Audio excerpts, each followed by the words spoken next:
Hello students, कैसे हैं आप लोग। चलिए हम प्रत्यावर्ती धारा पे बात करेंगे अभी। और प्रत्यावर्ती धारा में 12 वर्षों में कितने ऑब्जेक्टिव क्वेश्चन पूछे गए हैं, किस प्रकार पूछे गए हैं, कौन कौन सा ऑब्जेक्टिव क्वेश्चन है, ये सभी के बारे में अभी डिस्कस हम लोग करेंगे। सभी के बारे में हम लोग डिस्कस करेंगे। तो सबसे पहले इसमें इसके कुछ मुख्य सूत्र हैं जो जिस पे हम लोग बात करेंगे, जो कि इससे रिलेटेड बातें बार बार एग्जाम में पूछी जाती है। कुछ मुख्य बातें हैं, मुख्य फार्मूला है, उन्हीं पे पहले हम डिस्कस करेंगे, फिर ऑब्जेक्टिव क्वेश्चन पे हम बात करेंगे। ठीक है। तो यहाँ पे आपसे ये पूछा जा सकता है कि ये लेसन आप लोग पढ़े भी होंगे, अगर नहीं पढ़े होंगे तो 2 घंटा 14 मिनट में वन शॉर्ट वीडियो मैंने बना करके डाला है, तो एसी वहाँ से भी आप कंप्लीट कर सकते हैं, देख सकते हैं, समझ सकते हैं। ठीक है। तो आप आरएमएस जो रूट मीन स्क्वायर है, ये IRMS और VRMS आप लोग बार बार ये सुने होंगे, देखे होंगे इस लेसन में। ठीक है। तो इसका फार्मूला ये होता है और इसका फार्मूला ये होता है। ठीक है। अब इसके बाद प्रत्यावर्ती धारा क्या है आप लोगों को पता भी होगा, जिसमें धारा का परिमाण बदलता है समय के साथ। ठीक है। इसके बाद ये मध्यमान का सूत्र है आपके सामने, ये धारा और ये वोल्टेज हो गया, तो ये चीज भी आप देख सकते हैं। उसके बाद प्रत्यावर्ती धारा, अगर एसी में कौन सी धारा उत्पन्न होती है, तो एसी माने प्रत्यावर्ती धारा। ठीक है। उसके बाद आप एसी उत्पन्न किस प्रकार होता है, तो इस पर यदि हम बात करें आपके सामने, तो एसी में होता क्या है कि एक यहाँ पे आपको हम दिखा दें कि एक कुछ इस प्रकार मैग्नेटिक फील्ड होता है, और इसमें क्या होता है कि एक कुंडली कुछ इस प्रकार होता है ऐसे, और ये कुंडली इसके अंदर क्या होता है, घूमता है, ओमेगा वेग से घूमता है। ठीक है।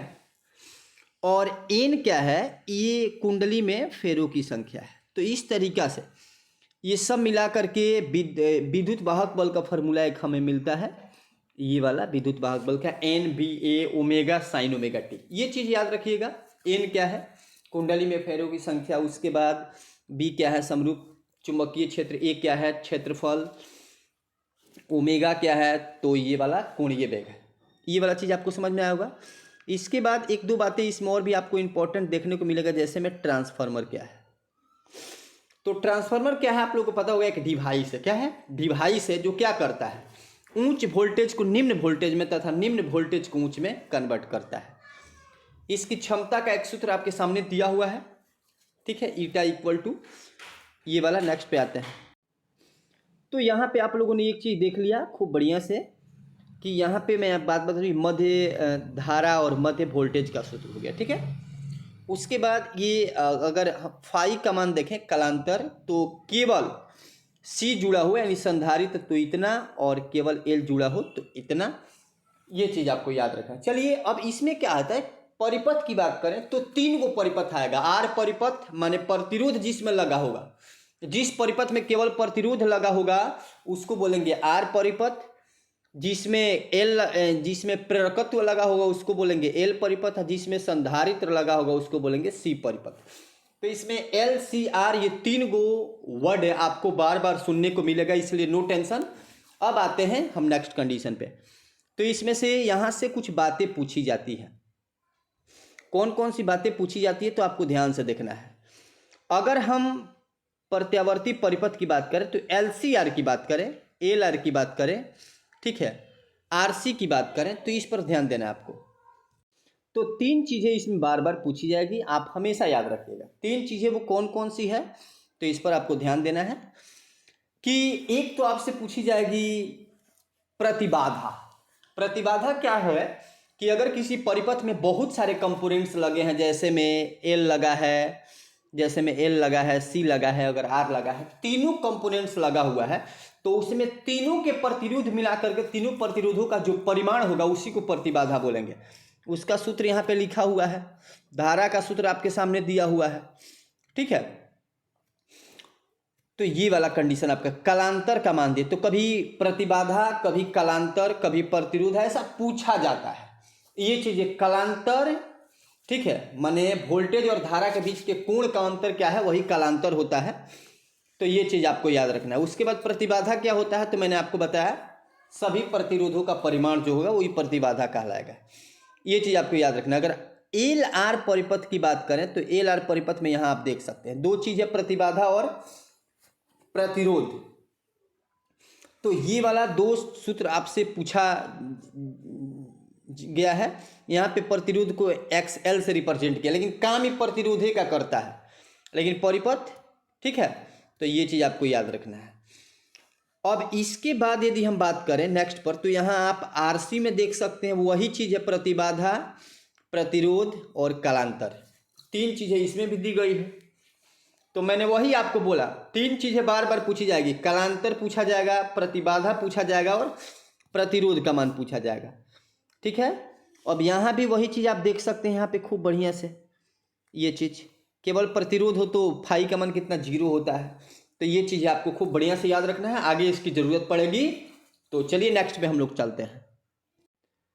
यदि शॉर्टकट आप प्रत्यावर्ती धारा के बारे में कुछ बताना चाहते हैं तो कुछ यहाँ से बता सकते हैं। प्रत्यावर्ती धारा क्या है? ऐसी धारा है जिसमें परिमाण तथा दिशा दोनों आवर्ती रूप से क्या होता रहता है, बदलता रहता है, ठीक है। ये चीज याद रखना है, आवर्ती रूप से बदलता रहता है। क्या क्या?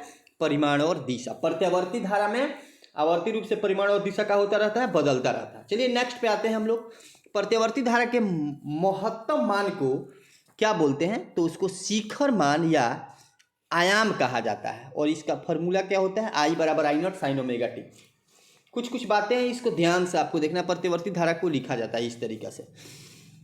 तो इसके बाद प्रत्यावर्ती वोल्टेज की अगर बात करें या विद्युत वाहक बल को लिखा जाता है, क्या लिखा जाएगा? तो इसको लिखा जाएगा V बराबर V0 साइन ओमेगा टी। तो ये छोटी छोटी बातें हैं, आपको एकदम एक एक बात पर ध्यान देना है। इसमें मैंने एकदम शॉर्टकट इसको बताने की कोशिश किया है। उसके बाद जैसा कि मैंने आपको बताया कि एक पूर्ण चक्र की बात, एक पूर्ण चक्र में प्रत्यावर्ती धारा का औसत मान 0 होता है।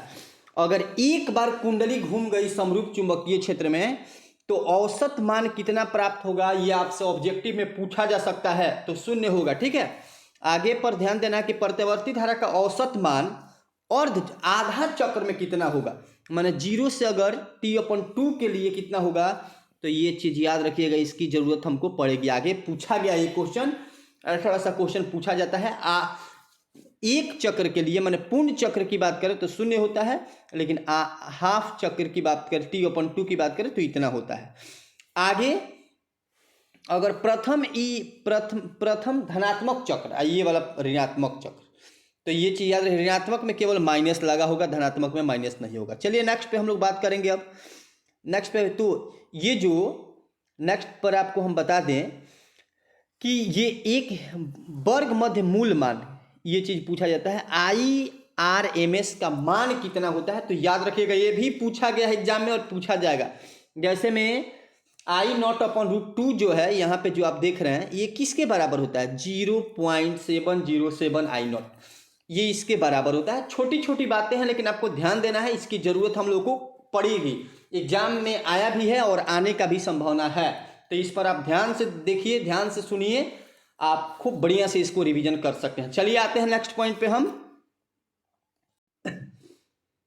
इसके बाद यदि हम बात करें तो धारा के वर्ग मध्य मूल मान को काल्पनिक मान भी कहा जाता है। ये तो जो धारा है उसका IRMS जो हम आपको बता रहे थे, इसको काल्पनिक मान भी कहा जाता है। दूसरी यदि हम बात करें तो क्षेत्रफल को प्रतिरोध, अभी आपको बताया, स्वप्रेरकत्व तथा धारिता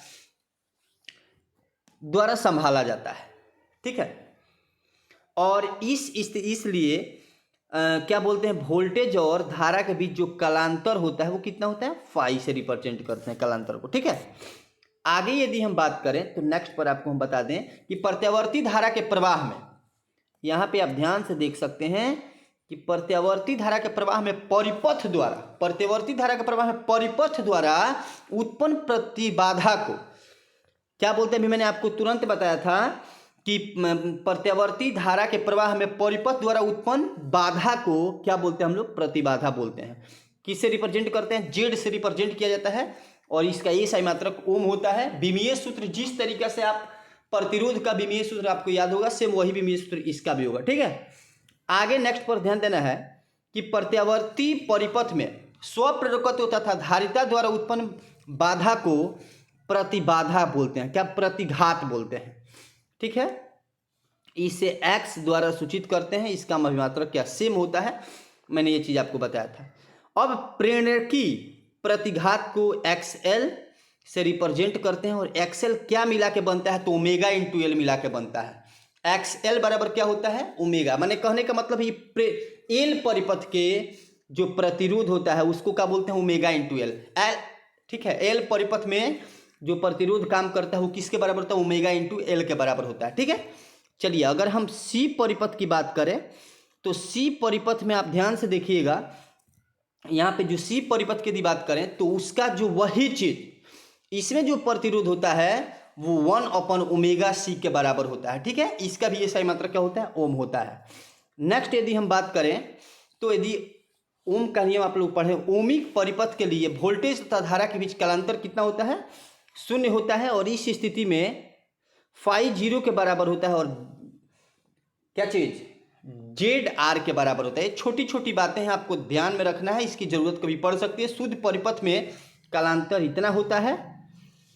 ठीक है, शुद्ध परिपथ कौन सा, संधारित्र वाला। ठीक है, आगे बात पर ध्यान देना है कि शुद्ध प्रेरकी परिपथ में कालांतर इतना होता है, मान जिसमें एल लगा होगा। आगे बढ़ते हैं हम लोग। चलिए, जैसा कि मैंने बताया कि जितने भी ऑब्जेक्टिव आया है सब पे हम डिस्कस करेंगे। तो सबसे पहला क्वेश्चन, पढ़ा हुआ क्वेश्चन ही हमारे सामने आ गया कि धारितीय प्रतिघात का मान कितना होता है। अभी तुरंत आपको बताया था, जिसमें सी जुड़ा होगा उसमें प्रतिघात का मान कितना होगा, तो उसमें प्रतिघात का मान 1/ओमेगा इंटू सी होगा। यानी 2021 में आया हुआ प्रश्न है। यदि आप खूब बढ़िया से देख करके जाते हैं तो एक प्रश्न भी नहीं छूटेगा। ठीक है, तो यहाँ पे डी ऑप्शन आपका क्या है, सही है, इस पर ध्यान देना है। चलिए नेक्स्ट पे आते हैं हम लोग। नेक्स्ट पे बात करते हैं क्वेश्चन नंबर 2 पे। तो क्वेश्चन नंबर 2 की यदि हम बात करें तो यहाँ देख सकते हैं कि किसी प्रत्यावर्ती धारा का आरएमएस मान किसके बराबर, आरएमएस प्रत्यावर्ती धारा का शिखर मान, ठीक है, इतना के बीच क्या संबंध होता है, तो इस पर ध्यान दीजिएगा। आप खूब बढ़िया से देख सकते हैं, अभी मैंने तुरंत आपको बताया था कि आरएमएस वैल्यू किसके बराबर होता है, तो यहाँ आपका ऑप्शन सी सही है। कौन सा ऑप्शन सही है, 0.707 I0। यहाँ से डायरेक्ट क्वेश्चन पूछा गया है, ऐसा नहीं है कि इसके लिए आपको कोई प्रूफ करने की जरूरत है, डायरेक्ट क्वेश्चन पूछा गया है। यदि आप ध्यान से इस वीडियो को देखते हैं तो एक एक चीज आप खूब बढ़िया से बता सकते हैं, इसलिए इसको ध्यान से देखिए। इसमें यहाँ पे IRMS का मान डायरेक्ट पूछा गया है, ऐसा क्वेश्चन डायरेक्ट पूछा जाएगा, इसलिए इस पर ज्यादा ध्यान देने की जरूरत है कि किस प्रकार क्वेश्चन पूछा गया है। चलिए नेक्स्ट हम 3 नंबर पे चलते हैं। यहाँ पे पूछा गया क्वेश्चन नंबर 3, कोणीय आवृत्ति ओमेगा वाले प्रत्यावर्ती धारा परिपथ में, कोणीय आवृत्ति ओमेगा वाले प्रत्यावर्ती धारा परिपथ में एल प्रेरकत्व वाले प्रेरक द्वारा उत्पन्न प्रेरकी प्रतिघात का मान किसके बराबर होगा। तो ये चीज मैंने आपको तुरंत ये चीज बताया था कि ये किसके बराबर होगा, तो एल वाला में तो अभी तुरंत आपको हम बताए थे कि ये ओमेगा इंटू एल के बराबर होगा, ओमेगा इंटू एल के बराबर होगा। ये चीज आपको याद रखना है। तो इसका ऑप्शन बी सही है। इसी तरीका से सब एकदम डायरेक्ट क्वेश्चन पूछा गया है, इसमें थोड़ा भी परेशान होने की जरूरत नहीं है। इसीलिए मैंने बोला कि एक एक ऑब्जेक्टिव बात को आपको ध्यान से सुनना है और समझना है। यहाँ से एक भी क्वेश्चन बाहर नहीं आएगा, सब इसमें से आएगा। चलिए आगे बढ़ते हैं हम लोग, ठीक है। इसके बाद यहाँ नेक्स्ट क्वेश्चन आपके सामने रख दिया, पूछा कि प्रत्यावर्ती धारा परिपथ में धारा आई एवं वोल्टेज के बीच कालांतर फाई हो तो धारा का वाटहीन घटक कौन सा होगा।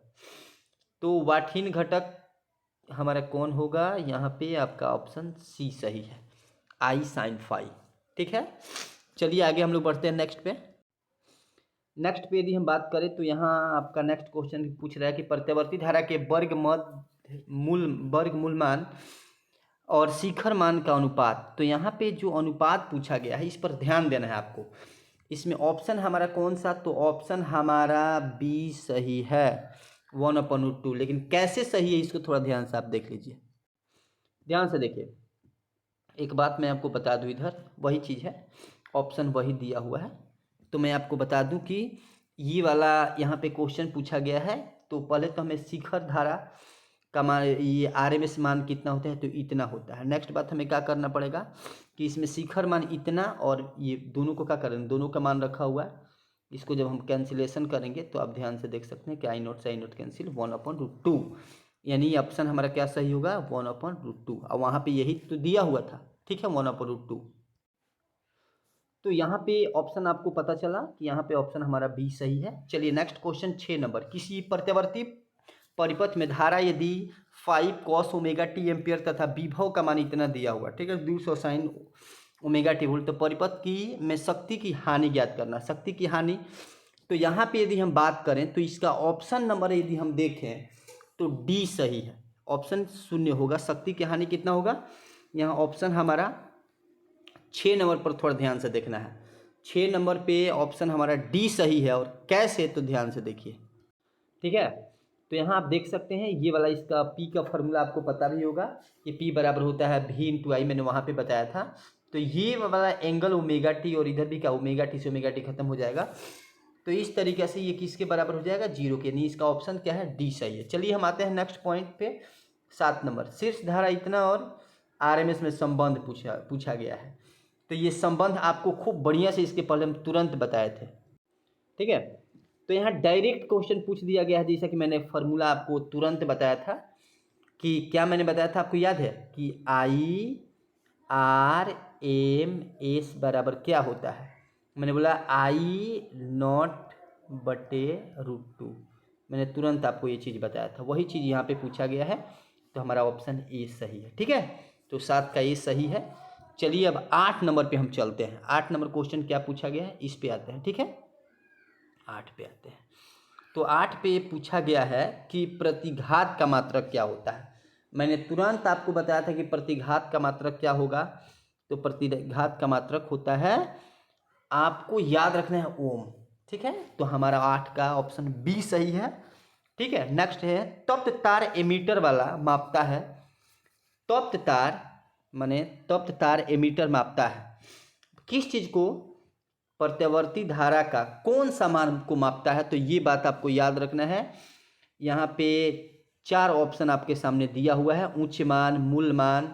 तो एक चीज़ पर आपको ध्यान देना है कि यहाँ पे ऑप्शन हमारा सी सही है कि मूल औसत वर्ग धारा, ठीक है, माने औसत वर्ग धारा को मापता है, ठीक है। तप्त तार एमीटर जो है इसको मापता है। इसके बाद नेक्स्ट पे हम आते हैं 10 नंबर क्वेश्चन पे। तो 10 नंबर क्वेश्चन हमारे सामने मौजूद है।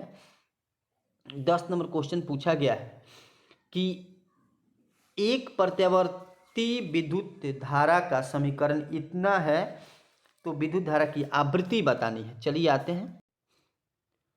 तो चलिए यदि हम बात करें यहाँ पे, तो ऑप्शन इसका ऑप्शन हमारे पास इसका बी सही है, ठीक है। यहाँ पे 50 इसका इसमें पूछा गया है कि विद्युत धारा की आवृत्ति कितनी होगी, 50 होगी। कितनी होगी, 50। अब ये कैसे होगी, इस पर थोड़ा सा हम लोग मंथन कर रहे हैं, कैसे होगी। तो यहाँ पे थोड़ा इस क्वेश्चन को आप ध्यान से पढ़िए और चलिए हम आगे बढ़ते हैं। इसको कैसे होगी इस पर ध्यान देते हैं। तो इसमें आप थोड़ा ध्यान से देख सकते हैं। यहाँ पे आपको मैं एक बात बता दूं कि यहाँ पे आप खूब बढ़िया से देखिए, आई का मान दिया हुआ इतना। तो इक्वेशन ये वाला चीज़ आपको याद है। अब इसको तुलना कीजिए, इसकी तुलना इससे करेंगे, इससे। तो यहाँ पे हमारे पास आप देखिएगा तो ओमेगा, यहाँ साइन से साइन सब खत्म। और यहाँ पे क्या हमारे पास बचा, ये 100 किसके बराबर है, ये ओमेगा के बराबर है। पाई से पाई, तो ओमेगा बराबर कितना हो जाएगा, 100 पाई। टी से टी की कहानी खत्म। अब यहाँ पे ओमेगा लिखे या 2πf लिखे, बात दोनों क्या है, बराबर है। और इसको कैंसिलेशन करेंगे तो ये 50 और हमारा सही आंसर है। चलिए आगे बढ़ते हैं।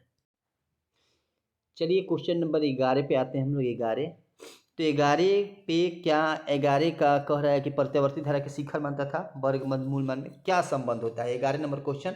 तो 11 नंबर क्वेश्चन का क्या हो जाएगा, बी, ठीक है। क्या संबंध होता है, तो यही संबंध √2 हो जाएगा, ठीक है। आगे बढ़ते हैं हम लोग, ठीक है। तो अभी क्वेश्चन नंबर जो हम लोगों ने कितना देखा था, 5 नंबर, कि प्रत्यावर्ती धारा के वर्ग मध्य मूल मान और इसमें रिलेशन। तो सेम उस क्वेश्चन को पलट दिया है, आपको समझने वाली बात है। तो उसका 1/√2 था, तो इसका कितना हो जाएगा, बी हो जाएगा, ठीक है। चलिए हम लोग आगे बढ़ते हैं। यहाँ पे 12 नंबर क्वेश्चन ये कह रहा है कि प्रत्यावर्ती धारा के शिखर वोल्टता इतना दिया, इसकी आभासी वोल्टता कितनी होगी। चलिए इस पर ध्यान देते हैं। तो उस क्वेश्चन को हम बनाएंगे, तो आपका आंसर यही चीज़ VRMS, ठीक है। हमें VRMS की अगर वैल्यू का कह रहा है कि प्रत्यावर्ती धारा के शिखर मान तथा वर्ग मध्य मूल मान का अनुपात बताना है, वो चीज़ हो गया। इसके बाद 1 के 12 नंबर कह रहा है कि एक प्रत्यावर्ती धारा की शिखर वोल्टता कितना दिया है, यहाँ पे 440 दिया है। ठीक है, तो इसकी आभासी वोल्टता बतानी है। तो आभासी वोल्टता के लिए मैंने आपको यहाँ बताया है कि इस फॉर्मूला को क्या करेंगे, जो भी वोल्टता शिखर मान दिया हुआ है उसको √2 से क्या कर देंगे, डिवाइड करेंगे। √2 से डिवाइड करेंगे तो आपके पास ऑप्शन कौन सा, ये 220 √2 वोल्ट आएगा इसका ऑप्शन। ठीक है, ये नहीं ऑप्शन हमारा यहाँ 3 सही है। वहाँ चलिए इस पे चलते हैं, वहाँ पे चलते हैं, चलिए। ठीक है, तो यहाँ पे क्वेश्चन आपसे के सामने रखा है, निम्नलिखित प्रश्न संख्या 1 से 4 के लिए 2 तालिका दिए गए हैं। तालिका 1 में 4 प्रश्न, आपको तालिका 2 से इन प्रश्नों के लिए क्या करना, सही मेल करना है। ABCD 4 ऑप्शन है।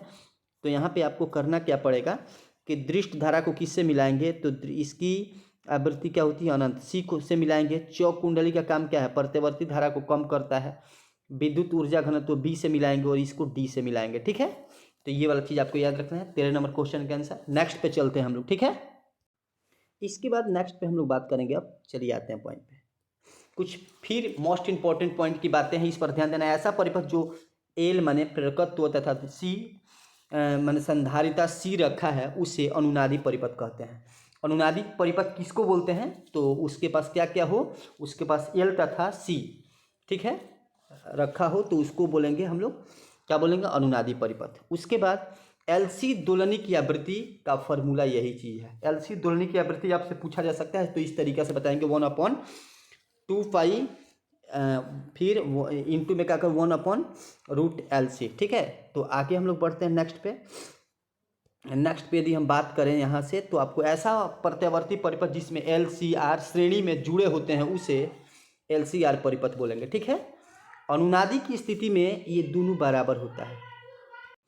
ठीक है, ऐसा परिपथ जिसमें LCR श्रेणी क्रम में जुड़े होते हैं उसे क्या बोलते हैं, LCR परिपथ बोलेंगे। आगे वाला बात पर, अनुनादी की स्थिति में ये दोनों का होता है, बराबर होता है। कौन कौन, XC और XL दोनों क्या होता है, बराबर होता है। इसके बाद ये दोनों इस तरीके से बराबर होगा। अब यहाँ से आप ओमेगा चाहें तो खूब बढ़िया से क्या कर सकते हैं, निकाल सकते हैं। ठीक है, तो ये वाला फार्मूला आपको याद रखना है, किस स्थिति में, अनुनादी की स्थिति में। ठीक है, आगे बढ़ते हैं हम लोग। ठीक है, इसके बाद आपसे कुछ कुछ बातें और भी पूछी जा सकती है। जैसे में पूछा जा सकता है कि प्रतिबाधा जो है LCR परिपथ के लिए कितना होता है, तो फॉर्मूला आपके सामने रखा गया है कि Z = √XL - XC के होल स्क्वायर प्लस R²। ठीक है, उसके बाद LCR परिपथ के लिए वोल्टेज और धारा के बीच कालांतर कितना होता है, ये भी बात बार बार पूछा जाता है, इस पर ध्यान देना है। किस परिपथ के लिए, LCR परिपथ के लिए वोल्टेज और धारा के बीच कालांतर का मान इस तरीके से tan इनवर्स इंटू में XL - XC/R। ठीक है, आगे बढ़ते हैं। यदि परिपथ में सिर्फ प्रेरकत्व, अगर ये दोनों बराबर हो जाए, ये सब बराबर हो जाए ना, तो उस स्थिति में कालांतर कितना होता है, π/2। नेक्स्ट, यदि परिपथ में सिर्फ धारिता लगा हो तो उस स्थिति में XC = Z। ठीक है, और Z का फॉर्मूला ये है और कालांतर ये है। ठीक है, इसके बाद नेक्स्ट पर हम चलते हैं। नेक्स्ट पर बात करें तो यदि आपको यहाँ मिल जाएगा, यदि परिपथ में सिर्फ प्रतिरोध है तब Z किसके बराबर हो जाता है, ZR के बराबर होता है, और फाई कितना हो जाता है, 0। ठीक है, उसके बाद LCR परिपथ में अनुनादी की स्थिति में शक्ति का महत्तम क्षय होता है। अब यहाँ पूछा जाएगा किस कंडीशन में शक्ति का महत्तम क्षय होता है, तो LCR परिपथ में अनुनादी की स्थिति में। ठीक है, अनुनादी की स्थिति अभी तुरंत आपको मैंने बताया था। आगे बात करें, शुद्ध प्रेरकत्व परिपथ या शुद्ध धारिता परिपथ में शक्ति क्षय 0 होता है। अगर शुद्ध प्रेरकत्व की L की बात करें या शुद्ध C की बात करें परिपथ में, तो शक्ति का क्षय क्या होता है, 0 होता है। ये छोटी छोटी बातों पर आपको क्या करना है, ध्यान देना है।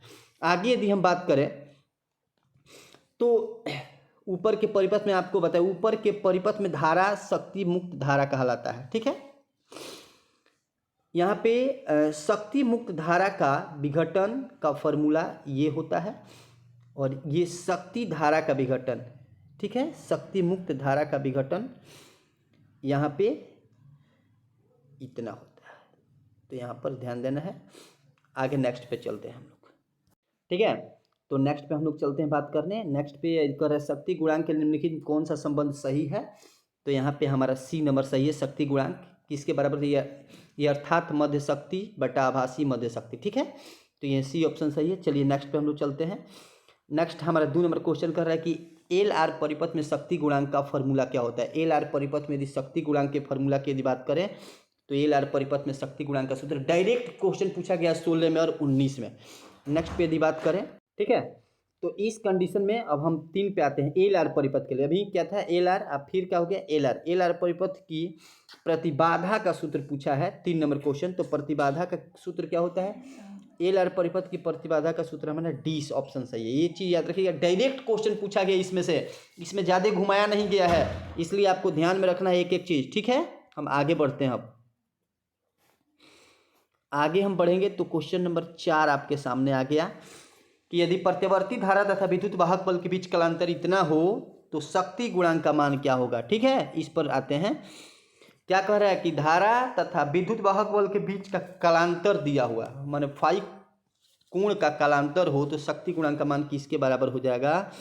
तो यहाँ पे ऑप्शन हमारा सही है, किसके बराबर हो जाएगा, तो यहाँ पे ऑप्शन हमारा इसके बराबर हो जाएगा। क्वेश्चन ये 15 में पूछा गया, ठीक है। अब जब आया था तो बहुत लोगों को चौंका दिया था, ये कॉस फाई के बराबर हो जाएगा, ठीक है। तो यहाँ पे 4 नंबर क्वेश्चन हमारा हो गया। आगे 5 नंबर क्वेश्चन पे आरसी का विमीय सूत्र क्या होता है। तो आरसी का विमीय सूत्र किसके बराबर होता है, आपको बढ़िया से बना के देख सकते हैं, ये इसके बराबर होता है, ठीक है। आरसी परिपथ का विमीय सूत्र इसके बराबर होता है। आर माने इसमें आर का ले लीजिए और सी दोनों का बीमा रख के मल्टीप्लाई कीजिए, इसमें टी ही केवल आएगा, ठीक है। आगे बढ़ते हैं हम लोग।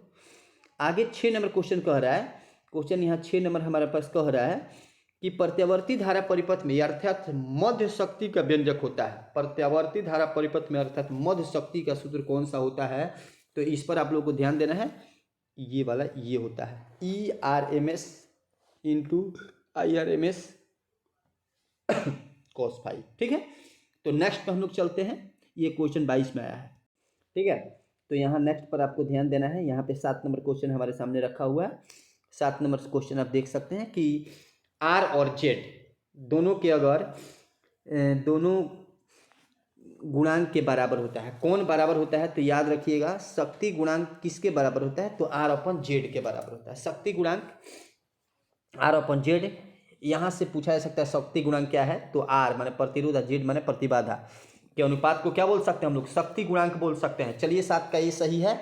आगे हम लोग 8 नंबर पे बात करते हैं। एल आर परिपथ में कलांतर कितना किसके बराबर होता है, तो एल आर परिपथ में अगर कलांतर की बात करें तो एल आर परिपथ में कलांतर कौन सा सही है, तो आप खूब बढ़िया से कलांतर का एक मैं और आपको टिप्स दूंगा उसको पहचानने के लिए। देखिए मैं लास्ट में बताने की कोशिश करूंगा उसको कलांतर के लिए। तो हमारे पास एल आर परिपथ का कलांतर पूछा है, तो एल आर परिपथ में कलांतर ये होता है, सी ऑप्शन हमारा सही है, tan inverse omega L upon R, ठीक है। उसके बाद यहाँ पे आप ध्यान से देख सकते हैं 9 नंबर क्वेश्चन। 9 नंबर क्वेश्चन की यदि हम बात करें तो प्रेरणा की प्रतिघात के बारे में पूछा गया है कि इसमें कौन सा सही होगा, तो ये इसका 1 नंबर, ठीक है। प्रतिघात का सूत्र ये होता है एक्सएल बराबर 2πfl, ठीक है। पाई का मान पता है, एफ माने फ्रीक्वेंसी है और एल माने आप समझ ही रहे हैं, एल माने इंडक्टर। तो आगे ये चीज़ हो गया। नेक्स्ट दृश्य धारा के लिए घात का मान कितना होता है, तो दृश्य धारा की यदि बात करें तो इसमें 0 होता है प्रेरणा की प्रतिघात का मान, ठीक है। तो नेक्स्ट पे चलते हैं हम लोग। ये सारा क्वेश्चन पूछा गया, आप ध्यान से देखिए, और डायरेक्ट पूछा गया है, यहाँ कोई न्यूमेरिकल नहीं है, एक एक क्वेश्चन आपको ध्यान से देखना है, इसलिए थ्योरी पर ध्यान दीजिए, ठीक है। तो चलिए अब वीडियो के लास्ट में है, 2-4 मिनट का और बढ़ेगा। आगे हम बात करें यदि, तो आपको बता दें हम कि प्रत्यावर्ती जनरेटर एक यंत्र है जो क्या करता है, यांत्रिक ऊर्जा को विद्युत ऊर्जा में क्या करता है, रूपांतरित करता है। तो यहाँ से आपसे पूछा जा सकता है ये बात। आगे यदि बात करें तो प्रत्यावर्ती जनरेटर में 4 मुख्य भाग होते हैं। यहाँ पूछा जा सकता है कि प्रत्यावर्ती जनरेटर में कितने मुख्य भाग होते हैं, तो आर्मेचर, चुंबकीय क्षेत्र, रिंग, ब्रश, ठीक है, ये 4 भाग होते हैं, आर्मेचर, चुंबकीय क्षेत्र, रिंग, ब्रश। आगे पूछा जा सकता है कि आर्मेचर नर्म लोहे पर कॉपर के तार लपेटने से बनता है। पूछा जाएगा कि आर्मेचर कैसे बनता है, तो अगर नर्म लोहे पर कॉपर के तार लपेटे जाए तो क्या बन जाएगा, आर्मेचर का निर्माण होगा। आगे यदि बात करें तो प्रत्यावर्ती जनरेटर हमेशा प्रत्यावर्ती धारा देता है। प्रत्यावर्ती जनरेटर क्या देता है, तो याद रखिए प्रत्यावर्ती जनरेटर हमेशा क्या देता है, प्रत्यावर्ती धारा देता है। आगे बात करें तो प्रत्यावर्ती जनरेटर में दृष्ट धारा को उत्पन्न नहीं किया जा सकता है। ठीक है, प्रत्यावर्ती जनरेटर से दृष्ट धारा को उत्पन्न नहीं किया जा सकता है। आगे, भारत में प्रत्यावर्ती धारा की आवृत्ति कितनी होती है, 50 हर्ट्ज की होती है। ट्रांसफार्मर एक यंत्र है जो उच्च वोल्टेज को कम करता है तथा कम वोल्टेज को क्या करता है, ऊंची करता है। ट्रांसफार्मर एक यंत्र है जो उच्च वोल्टेज को कम वोल्टेज करता है तथा कम वोल्टेज को ऊंची, ये ट्रांसफार्मर का काम है। आगे, ट्रांसफार्मर अननोन प्रेरण पर, यहाँ से क्वेश्चन भी ऑब्जेक्टिव पूछा जाता है कि ट्रांसफार्मर किस क्रिया पर आधारित होता है, तो अन्योन प्रेरण पर आधारित होता है। किस पर होता है, अन्योन प्रेरण पर क्या होता है, आधारित होता है। आगे यदि यहाँ पे याद रखिएगा, ये जो NS है ये 2 कुंडली होता है, माने सेकेंडरी और प्राइमरी। तो एक में क्या होता है, एगो स्टेप ऑफ जिसको उपचाई बोला जाता है, उपचाई एगो औपचाई, एगो बढ़ाता है और एगो क्या करता है, घटाता है। तो जो बढ़ाता है उसमें NS ज़्यादा होता है, NP कम होता है। जो घटाता है उसमें NP ज़्यादा होता है, NS कम होता है। ठीक है, ये चीज़ स्टेप अप स्टेप डाउन। तो ऊंचाई माने क्या करता है, ये बढ़ाता है स्टेप अप। तो जो बढ़ाएगा उसमें NS अधिक होगा और जो घटाएगा उसमें NP ज़्यादा होगा। ये चीज़ आपको याद रखना है। चलिए आगे नेक्स्ट पर हम लोग चलते हैं। चलिए नेक्स्ट पे आते हैं हम लोग। नेक्स्ट क्वेश्चन की यदि बात करें हम लोग, तो ट्रांसफार्मर के लिए निम्नलिखित में कौन सही है। ट्रांसफार्मर की यदि बात करें तो ट्रांसफार्मर की बात करें तो निम्नलिखित में कौन सही है। अगर आपसे ये बात क्वेश्चन ये पूछा जाए तो 1 नंबर में AC को DC में बदलता है, यह DC को AC में बदलता है, यानी इसका ऑप्शन हमारा डी सही है। AC वोल्टेज को बढ़ाता या घटाता है, तो डी ऑप्शन हमारा सही है। चलिए नेक्स्ट पे हम लोग चलते हैं। 2 नंबर, औपचाई ट्रांसफार्मर में कौन सी राशि घटती है। तो याद रखिएगा कि औपचाई माने घटाने वाला है, तो इसमें कौन सी राशि, तो वोल्टेज घटता है। कौन सी राशि, वोल्टेज। एकदम डायरेक्ट क्वेश्चन पूछा गया है, इस पर एकदम ध्यान दीजिए। एकदम डायरेक्ट क्वेश्चन ट्रांसफार्मर से पूछा गया है 2020 से। अब इसके बाद कह रहा है कि स्टेप ऑफ, जैसा भी मैंने आपको बताया था कि तीसरा क्वेश्चन हमारा यहाँ आ गया कि स्टेप ऑफ ट्रांसफार्मर में प्राइमरी और सेकेंडरी कुंडली में क्या है, स्टेप ऑफ में कौन ज़्यादा होता है। तो ये चीज़ आपको याद रखना है। 3 नंबर में हमारा बी, स्टेप ऑफ में N2 ज़्यादा होता है और N1 कम होता है। ठीक है, स्टेप ऑफ माने उपचयी में N2 ज़्यादा होता है। ठीक है, माने वहाँ पे NS था। उसके बाद नेक्स्ट पर 4 नंबर पर चलते हैं। तो 4 नंबर जो क्वेश्चन है, डायनेमो के कार्य सिद्धांत आधारित रहा। एकदम डायरेक्ट क्वेश्चन पूछा गया है, सब लोग इसको आसानी से बता सकते हैं किस पर आधारित रहे, तो यानी विद्युत चुम्बकीय के प्रेरण पर आधारित, विद्युत चुम्बकीय प्रेरण पर आधारित रहे। तो पूछा जाएगा कि डायनेमो के कार्य का सिद्धांत किस पर आधारित है, तो विद्युत चुम्बकीय प्रेरण की घटना पर आधारित रहा। आगे पूछा जाएगा कि ट्रांसफार्मर में परिणमन अनुपात होता है। तो ये चीज़ आपको याद रखना है। 5 का ऑप्शन हमारा ए सही है, VS/VP। ठीक है, ये चीज़ आपको याद रखना है। आगे 6ठा ऑप्शन, कौन सी उपचयी ट्रांसफार्मर के लिए सही है। तो मैंने अभी तुरंत आपको बताया कि उपचयी माने क्या चीज़, बढ़ाने वाला। तो बढ़ाने वाला में हमारा जो बढ़ाएगा उसमें ये ज़्यादा होगा, VP जो है वो ज़्यादा होगा। ठीक है, तो ये VP हमारा क्या होगा, ज़्यादा होगा। ठीक है, इस तरीके से ये वीडियो हमारा कंप्लीट हुआ। यदि अच्छा लगे तो लाइक कमेंट शेयर जरूर करें। ठीक है, और अधिक से अधिक लोगों को शेयर करें ताकि इसका फ़ायदा अधिक से अधिक लोग दे पाएँ। Thank you so much watching this video.